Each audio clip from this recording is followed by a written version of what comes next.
makakuha po tayo ng health tips para po makaiwas sa mga communicable diseases, lalo na sa mga marataong lugar. Makasama po natin ngayon via Zoom, isa po sa mga tinitikalaan nating infectious disease experts. Walang iba, Dr. Rod Jean Solante. Doc Ron Jean, Mix Bustos at Maan Makapagal, good morning po. Good morning. Hi, Mix and Maan. Good morning. Opo, Doc Ron Jean, ito na po, no, December season, ito na po ba talagang ina-expect ninyo, ina-anticipate po ninyong season, kumbaga kung saan tataas po ang mga kaso po ng mga sakit po this year at least? Yes, Mix, no? Tandaan natin, no, yung weather kasi ng December, medyo malamig na yan, no? Mm-hmm. And this is where we also encounter a lot of respiratory tract infections. In fact, nag-uumpisa na yan noong October, November. We have the influenza-like illness. At hanggang ngayon, nandun pa rin. No? Hindi naman ganun kataas, but it's a reality na pag ganitong mga buwan, marami talagang nagkakaubo, nagkakasipon. At yung medyo delikado yan, yung mga vulnerable population, no? Yung mga matatanda. Kasi talaga sila yung magiging severe at pwedeng mapunta sa hospital na sana naman hindi dumadami ang mga mapupunta sa ospital. Yun na nga, sabi natin, di ba, pag gising mo minsan, parang malat ka, di ba? Minsan allergy. So, kailan, Doc, natin masasabi na, kailangan mo nang magpa-check up? Kasi di ba, karamihan naman sa atin, kung hindi rin lang malala, kagaling din yan, ubo lang yan, sipon lang yan, mga 3 days lang. Magaling na yan. Yes, tama ka, Maan. No? Kasi itong mga influenza-like illness, self-limited to. Ibig sabihin, there's a point in time na talagang mawawala lang yan sila. No? So for example, lagnat, paubo-ubo, tapos yung ubo mo, may mga lumalabas na yung phlegm yan, at saka hindi pa rin humuhupa 5 to 7 days. Siguro that's the time na kailangan na silang magpa-konsulta. No? At sa importanteng tip dito, na pag during this time of the year, we still encourage those populations, especially yung may mga edad, may mga vulnerable populations, 60 years, 50 years old and above, may mga comorbidities. Pag nagpunta kayo sa mall, magsuot naman tayo ng face mask, no? Kasi yun yung isang protection natin na hindi tayo kaagad mahawaan, no? So, pag lumalala na yung mga sintomas, more than 5 to 7 days, nandun pa rin yung ubo, nandun pa rin yung lagnat, especially mahirapan ka ng huminga, siguro mas maganda magpatingin ng doktor para masuri kung viral ba yan or bacterial para merong gamot na maibibigay. Opo, Doc Ron Jean, kumbaga magfa-follow up lang din ako, magbe-build lang din ako sa question ni Maan. Dahil syempre po, ang realidad po, tayo po mga Pilipino, ay karamihan po talaga sa atin ay yung working class. Marami din mga no work, no pay. 'Di ba? Nasabihin natin, maaring konting ubo, konting sipon, hindi naman ako pwedeng mag-absent. Kasi kung mag-absent ako, wala akong susweldohin. And at the same time, paano po yung tamang balance nun? No? Kung kailangan ko pong pumasok ko, talagang kailangan kong kumayod, sabihin natin, sa eskwelahan, sa trabaho, pero ayaw kong makahawa. Ano po yung mga dapat nating gawin? Personally muna, para po maiwasan po yung pag-spread po ng mga sakit. Yes. Ideally, no, kung meron tayong mga ganyang sintomas na, dapat mag-isolate na tayo, no, para hindi tayo makahawa sa ibang kasamahan natin, especially doon sa mga schools or sa mga co-employees natin, no, kasi mabilis ang hawaan nitong mga influenza-like illness. Now, in the event na kaya pa ng katawan natin at kailangan nating pumasok, ang importanteng advice dyan, dapat magsuot din sila ng face mask, no? At tuturuan din natin sila na pag halimbawa umubo sila, di tatayo sila, pupunta doon sila sa mga area na hindi masyadong matao or they have to cover their mouth or nose even if they have the face mask. Kasi mas may protection na hindi mo mahawaan yung mga katabi mo. Kasi influenza-like illness, ang distance lang yan is within 3 feet. Pag within 3 feet ka sa isang pasyente na umuubo, sinisipon, no? Umaatsing lang yan, malamang pwede kang mahawaan kaagad. Doc, sa atin pa naman, yung mga walang sakit ang nag-face mask. Hindi natin nakaugalian na yung ang may sakit ang dapat. Kasi may sipon na nga raw sila, hindi sila makahinga.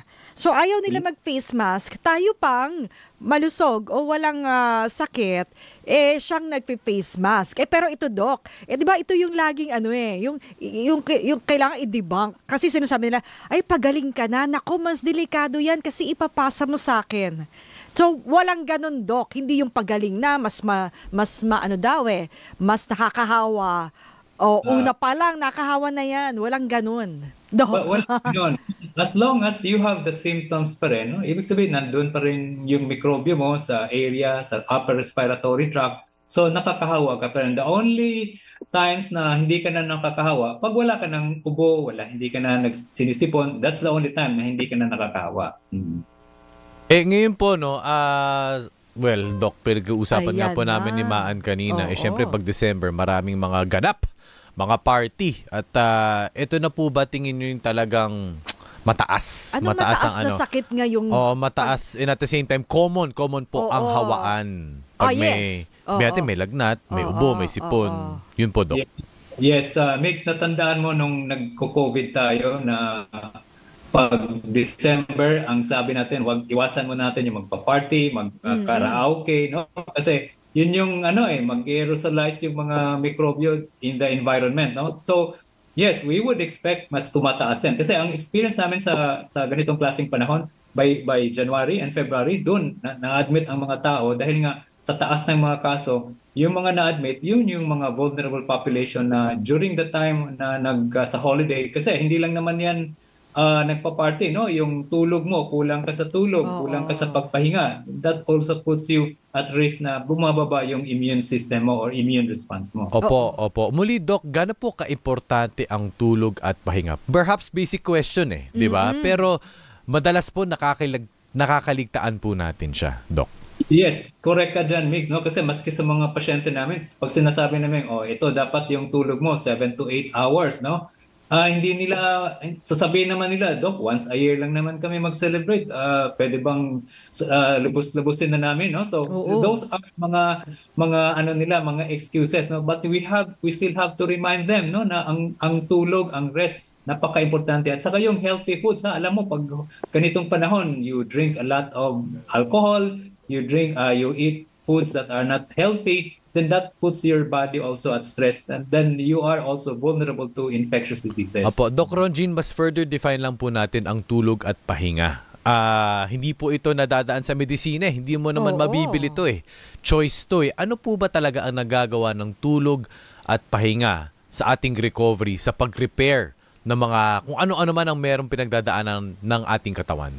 Okay, when you rest, no, your cells are less of this stressful environment, no? So I just have to say this, less inflame ang katawan natin pag better ang rest mo. So meaning when you will be exposed to an infection, mas maganda ang lalaban ng katawan mo kumpara doon sa walang tulog or kulang sa tulog. And in fact, may mga studies na yan, no? Yung mga tao na konti lang yung tulog are always at risk of getting pneumonia, getting influenza, even getting dengue. Mas mataas yung doon sa mga stressful na mga katawan compared doon sa well-rested at saka highly nourished na mga katawan during an event, no? Kasi maganda ang laban sa immune system pag maganda ang rest mo at saka maganda rin yung mga kinakain natin. So, Doc, you mean to say, sabihin po natin, dalawang tao, example, kami ni Maan, na maaring nakasagap kami ng infection. Pero kung sabihin natin, si Maan, nakapagpahinga ng tama, generally, at ako kumbaga puyat-puyat, mababa immune system ko, maaring si Maan hindi na makuha yung sakit at ako pwede. Yes, malaking ganun ang magiging pattern niyan, no? At gusto ko lang banggitin dito, Mix, even if you are young, that age group ninyo na akala lang nila na ay bata pa ako, kaya ko itong walang tulugan, pero kung sabayan na walang tulog. No, it's not, no? Because once your body is stressed regardless of your age group, although mas mataas ang stress ng katawan sa tawag na resistance pag medyo bata ka pa, but you are in that particular situation, madapuan ka pa rin ng infection. Oo. Eto, Doc. Anong pwedeng nating maging shield o protection bukod sa tamang oras ng tulog, no? Kasi hindi natin may iwasan ngayon yan. Ang daming mga parties, yung iba ay tagisan pa ng talento sa mga performances, sa mga kumpanya. Tapos minsan, di ba, kapag nagkakaraoke ka, videoke, nasa isang room lang kayo, tapos yung mic, ayan, pasa-pasa yan. Di ba? Mas malapit yan sa bibig. Di ba? Iba-ibang mga gumagamit. So, bukod sa tulog, Doc, anong pwede nating gawin para maging protection natin o shield ngayong maraming mga convergence sa mga tao, sir? Doc. Yes. Unang-una, no, halimbawa, if you are in a crowded place and parang lang gusto mo ng protection, magsuot ka ng face mask, no? Maski sabihin pang, ay, bakit ka nag-face mask? Parang hindi tugma doon sa ano na yan, sa occasion na yan. It's just another layer of protection, no? Number two, you drink, you hydrate yourself well, no? Importante din yan kasi minsan nakalimutan natin yung hydration is also a way of letting your body relax and at the same time higher way of combating an infection, no? Siguro yung pangatlo, sigurong isasabihin ko dito, you pace yourself. Ibig sabihin, hindi naman siguro pwedeng araw-araw ka na lang, walang tulog or sa mga mag-party. You pace yourself na halimbawa, ngayon, pwede kang magpuyat, but in the next 2 to 3 days, pahinga ka muna because you need your body to recover also so that in any event na may infection, you have a better chance na maka-recover ka early or hindi ka magkaka-infection. Ang pangapat dito, Mix, especially sa vulnerable population, it's not too late to get vaccinated, no, with influenza or with pneumococcal vaccine kasi yung bakuna na yan will be a longer protection, I think a long-term protection for you na hindi ka makakuha ng mga respiratory tract infections. Ito, Doc, marami ako nakikitang ganito. Nakapagpuyat sila kinabukasan ay iinom ng vitamin C. No, lalo yung isang brand na tinutunaw. Tapos dodoblehin ko lang dosage diyan. Halimbawa, ilang milligrams ba yan? 500 milligrams ba yan per day? Tapos dodoblehin nila sa 1,000 na. Yun daw para daw lumakas agad or hindi magkasakit. Tama ba yun, Doc? Etong habit na ito? Well, unang-una, no, explain natin sa mga nanonood at nakikinig ngayon, yung vitamins is only a supplement. Ibig sabihin, hindi yan siya vital in terms of enhancing our immune system. Ano pa rin ang pinaka-main, is you have a better rest, maganda ang kinakain mo at saka yung exercise, no? But the vitamins is just a supplement. So even if you double that, there is also a side effect, no? Hindi naman porque vitamins yan, walang side effect. It may affect your bato or even sa liver, no? So, kung meron kang iniinom na vitamins, just make sure na you're taking it daily but you don't need to double the dose. Opo. Ngayon po, Doc, pagdating po sa kinakain, syempre, Fiesta feels di ba? Lechon. Lahat po ng mga masasarap, pati po hindi lang, kumbaga sa pag-prepare din at mga ingredients, di ba? Doc, meron po bang ako curious ako, meron po bang mga certain types of foods na maaring prone na pwede kang bumaba immune system mo that eventually na pwede kang magkasakit? Meron po bang ganun? Yes, Mix. Ang ganda ng tanong na yan, because a lot of times there are data now na pag mataas yung mga cholesterol containing foods, that will also affect the way our immune system responds, no? So yung mga mataas ang cholesterol, mataas ang triglycerides, not only you're at risk of cardiovascular mga complications, but humihina din ang immune system mo sa mga ganun ng klaseng food, no? So ibig kong sabihin, when we eat something during the holiday, it should be in moderation. Especially for those who have mga comorbidities, like yung mga diabetic patients, may mga hypertension, may mga sakit sa puso. We love to eat a lot of these fatty foods kasi nga ang palagi nilang sinasabi, once a year lang naman ako kumakain. But if you will take that food, should be moderation, no? Hindi yung araw-araw kasi mas delikado yan. Opo, once a year yung Christmas season 1 month diba? So araw-araw yun. So 30 times a year, diba? So hindi ba pwede, Doc, yung ngayon lang naman? Next year wala na to. Balik na ako sa katagang diet. yan, diba? Oo, ngayon lang naman Opo, Doc. Yes, yun nga yung problema dyan. Kasi pag dating ng January doon na dumadami ang mga nakikita natin mga pasyente. Effect of the holiday season, no? So, we need to really put them in a place na, ito yung realization. Maski once a year yan, but still have to observe what is moderate at saka yung controlled way of eating. Kasi hindi naman pwedeng, because this is 1 year, 1 month of the, araw-araw na lang party, especially the effect of alcohol mix, there are a lot of data is telling us pag nag-alcohol consumption, bababa din ang immune system.